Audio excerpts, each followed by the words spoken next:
Clare joint manager Donal Moloney.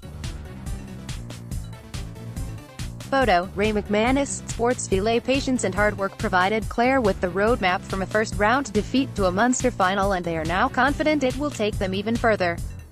They were fiercely disappointed after losing their opening round-robin game to Cork, but remained convinced it wasn't a fair reflection of what their season were about.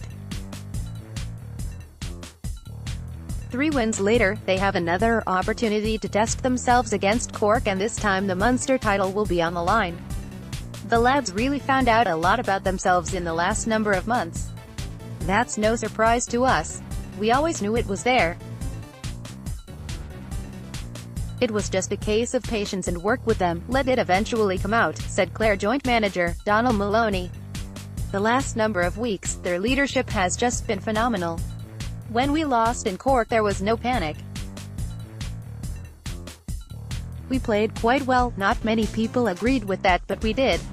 They played a lot better yesterday, gradually squeezing the resistance out of a Limerick team whose stock has risen substantially this year. Cramming, and there may be more to come, but first they have to deal with a defeat that has redirected their All-Ireland ambitions via the preliminary quarter-final route. I was quite happy with where we were at halftime, and we got a reasonably good start to the second half, but I think you saw very quickly how the team ran out of energy.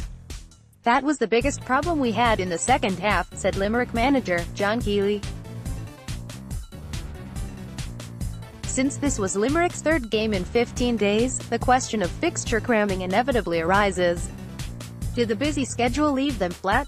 I think playing that level of sport so intensely over a short period of time, you really would need to be professional. I think next year they're going to put in a gap weekend for everybody. But I'm not using it as an excuse at all today. Clare were better than us, they had energy all over the pitch, and they were so efficient in the second half playing against the breeze. It's a setback for us, but I'm sure it's one we can absorb and can bounce back from, said Keeley. Moloney agreed that the fixtures rota was very demanding on Limerick. Clare had a break after their first 2 games before heading into the final 2. That's a big factor. We knew at halftime Limerick had expended a huge amount of energy to keep the game tight. We knew we would get a run on them in the second half because of the third week factor, Moloney added. Irish Independent.